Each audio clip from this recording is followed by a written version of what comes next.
Olá, meninas e meninos, hoje é História e meu assunto é a divisão da história em 5 períodos, né? Falarei um pouco de cada período. Foi feita essa divisão para melhor compreensão e porque ocorreram realmente mudanças que caracterizaram cada período que eu vou falar. O primeiro período é chamada pré-história, que ocorreu antes do homem inventar a escrita. A escrita foi inventada, criada lá pelo 3.500 a.C. ou 4.000 a.C. Até aí foi o período chamado pré-história. O homem ainda não escrevia. Nesse período, foi o mais longo de todos, o ser humano teve que se adaptar ao meio ambiente para sobreviver, e isso vai demorar. No início, ele era nômade e caçador, que quer dizer, ele não parava num lugar, ia onde tivesse, né, víveres, onde tivesse condição de viver. Depois é que ele virou sedentário, se fixou num lugar e virou agricultor. Mas isso vai demorar. Esse longo período da pré-história é estudado tanto por antropólogos, como por arqueólogos e como por paleontólogos. Nomes cujas raízes, vou dizer o significado. Geralmente, todas essas palavras vêm do grego, as raízes são gregas, né, ou romanas. Por exemplo, antropos é homem. Então, a antropologia estuda as origens do homem e suas características. Eu falei que a arqueologia, arque, significa início, começo. Então, a arqueologia investiga os vestígios, os indícios das civilizações primitivas. E os paleontólogos vem de paleo ou palaios, que significa antigo. Por isso, os paleontólogos estudam seres vivos que viveram num passado remoto. Nesse período, a pré-história, também encontramos uma arte chamada arte rupestre. Gente, rupestre é relativo à rocha. Bom, o que foi a arte rupestre? Foram as primeiras produções artísticas da humanidade. Eram realizadas em cavernas, em grutas ou ar livre. Eram também formas de comunicação entre os primeiros seres humanos. Até hoje são descobertas essas artes, né, em pedras, em grutas, etc., né? Bom, também, como eu falei, também serviam como comunicação. Por exemplo, eles iam caçar, faziam um desenho de um cervo ou de um animal para avisar que eles estavam caçando. E também para comemorar. Eu cacei um animal, então desenhava aquele animal para comemorar a caçada daquele animal. Bom, os humanos da pré-história receberam várias e diferentes denominações de acordo com suas características. Há vários grupos, mas eu vou falar dos 4 principais, os mais significativos. O primeiro grupo do ser humano que viveu, que nasceu, que apareceu, foi o Australopithecus. É um gênero de hominídeo homem, né? Extinto, já não existe mais. Mas seu estudo é muito importante para que se possa entender a evolução humana. É hominídeo, quando eu falo que é um gênero de hominídeo extinto, quando eles descobriram esse Australopithecus, né? Que depois vão descobrir outros, ele já tinha sido, quando aparece o segundo, esse já tinha sido extinto. Tá, bom. Esse primeiro Australopiteco, ele foi encontrado em 1924 na África do Sul. O esqueleto desse Australopithecus recebeu esse nome porque significa macaco do sul. Olha só, Australo, sul, Pithecus é macaco. Então, Australopithecus é macaco do sul, tá? E ele já era bípede, já andava com 2 pernas, tá? Depois do Australopithecus teria aparecido o Homo habilis, aquele já com certa habilidade, que já dominava a linguagem, que tinha certas habilidades e seus hábitos alimentares eram vegetarianos. Então acredita-se que o Homo habilis ainda subia nas árvores para se alimentar. Por isso que os braços dessa fase, os braços dos homens eram mais compridos que as pernas, tá? Depois do Homo habilis, eu já falei, né? Esse Homo habilis, que tinha certas habilidades, ele foi encontrado em 1964, tá?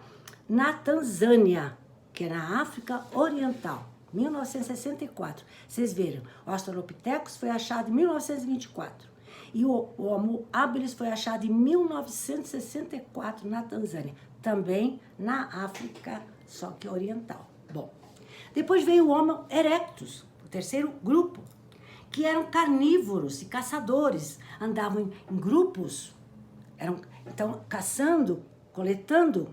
Depois esse Homo erectus, pelo nome está dizendo que já eram mais eretos, mais retos. Depois dele vieram os Homo sapiens, que tem o cérebro mais desenvolvido, o que permitiu o desenvolvimento da fala e da cultura. Foram eles que tenham descoberto o fogo e a roda, tá? Depois já tem outros, Homo sapiens sapiens, e vai por aí, tá? Bom, então, esses foram os 4 grupos principais da fase da pré-história, que vai acabar em 3.500 ou 4.000, quando o homem descobre a escrita. E aí vai começar a Idade Antiga, ou Idade Antiga ou Antiguidade, quando se desenvolveram grandes civilizações, como Mesopotâmia, Egito Antigo, os hebreus, a Grécia Antiga, a Roma. Quem teria inventado a escrita teriam sido os sumérios, que eram da Mesopotâmia. Ele recebeu esse nome, a primeira escrita foi descoberta pelos sumérios, que moravam na Mesopotâmia, entre o rio Tigre e Eufrates, recebeu esse nome de cuneiforme, porque era feita com ferramentas em cunha, tá? Na Antiguidade, foi grande a importância do mar Mediterrâneo. Era o único mar usado para navegação, relações comerciais, trocas culturais entre povos. O Oceano Atlântico ainda vai demorar, tá? Como vocês sabem, o Império Romano se estendeu pelo mundo até 395, quando Teodósio resolveu dividir o Império Romano do Ocidente, capital Milão, e Império Romano do Oriente, capital Bizâncio, porque estava grande demais para ser governado. Então, o Império Romano do Ocidente vai durar, tá, menos 1000 anos que o do Oriente. Então, quando acaba o Império Romano do Ocidente, que agora já a capital é Roma, vai começar a chamada Idade Média, e no ano de 476. Então, esse ano de 476 marca o fim da Idade Antiga, dando início a essa idade chamada Idade Média, o período medieval, quando o Império Romano do Ocidente, o Oriente vai durar mais de 1000 anos, o Império Romano do Ocidente vai ser fragmentado em vários reinos bárbaros e em feudos. Surgiu então o chamado mundo feudal, cuja produção era baseada na servidão. E nesse período ocorreu também a ascensão da Igreja Católica como força política e social. Esse período, chamado Idade Média, que vai durar cerca de 1000 anos, que vai acabar em 1453, quando vai começar a Idade Moderna, quando o Império Romano do Oriente é invadido pelos turcos otomanos e aí acaba, nesse ano então começa a Idade Moderna, tá? Na Idade Moderna ocorre o chamado Renascimento cultural e comercial, a Era dos Descobrimentos. Em 1492, Colombo chega à América. 1498, Vasco da Gama chega às Índias, pelo caminho marítimo. Cabral chegou ao Brasil em 1500, etc, etc, etc. E o Renascimento, que foi o renascer, já falei, além de comercial, também cultural, significou o retorno à cultura greco-romana e seus valores, que durante a Idade Média ficou apagada, ficou somente nos mosteiros com os monges copistas. O povo não tinha acesso a essa cultura greco-romana, que vai renascer com a Idade Moderna, tá? Ocorreu então o renascimento artístico e cultural, com o apoio dos mecenas, importante, ricos senhores que patrocinavam os artistas e literários. Se não tivesse os mecenas, tinha que trabalhar, quem é que ia descobrir os grandes artistas, os grandes mestres? Bom, E até outra coisa importante que aconteceu na Idade Moderna foi a invenção da escrita, que vai facilitar a divulgação da cultura. Nesse período, Idade Moderna, também é enfatizado o racionalismo, que que dá ênfase ao uso da razão, coisa que na Idade Média o racionalismo estava apagado, a cultura era teocêntrica, baseada na religião. Então agora, na Idade Moderna, surgiu o racionalismo, o uso da razão, a valorização da razão. Surgiu o hedonismo, doutrina ou filosofia de vida que defende a busca do prazer como objetivo de vida. Na Idade Moderna também sabe o que surge? O humanismo, movimento literário e cultural que visa a formação do homem, conduzindo para viver em sociedade com sabedoria e harmonia. Então há uma preocupação com o humanismo, para o homem viver bem, sabiamente e harmonicamente. Os humanistas, apesar de cristãos, eles desejavam uma nova interpretação das mensagens dos evangelhos. Eles queriam novas interpretações, reconstrução de textos. Eles eram cristãos, mas eles achavam que tinha que haver uma reconstrução de todos esses textos. Na Idade Moderna, as monarquias também foram fortalecidas. Ocorreu a colonização e exploração de terras descobertas, principalmente na África, nas Américas. Enfim, na Idade Moderna, houve um grande desenvolvimento econômico a partir do comércio marítimo. Então, olha o que facilitou a bússola também, a descoberta da bússola. O homem já não se sentia perdido. Antes da bússola, ele só se orientava pelas estrelas, pelos astros, agora já tinha a bússola. Então, por isso que ele se aventurou em outros oceanos.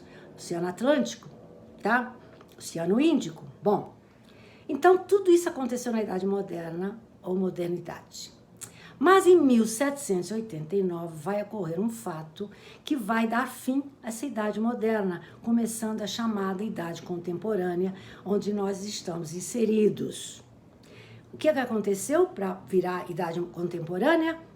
Ocorre a Revolução Francesa, a morte na guilhotina do rei da França, Luís XVI e Maria Antonieta. Tá? Que é um símbolo do fim da Idade Moderna e início da Idade Contemporânea.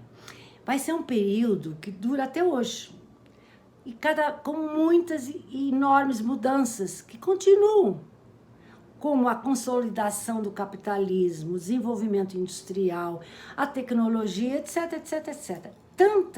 Tantas modificações e invenções e mudanças que todos acham, os historiadores, que já tinha que ter havido uma nova divisão. Mas nós estamos em plena Idade Contemporânea, que começou em 1789 com a Revolução Francesa. Para eu falar da Idade Contemporânea, teria que ter várias aulas, porque imagina, 1789 até 2023, tem muita coisa que aconteceu. E vou ficar por aqui. Beijos!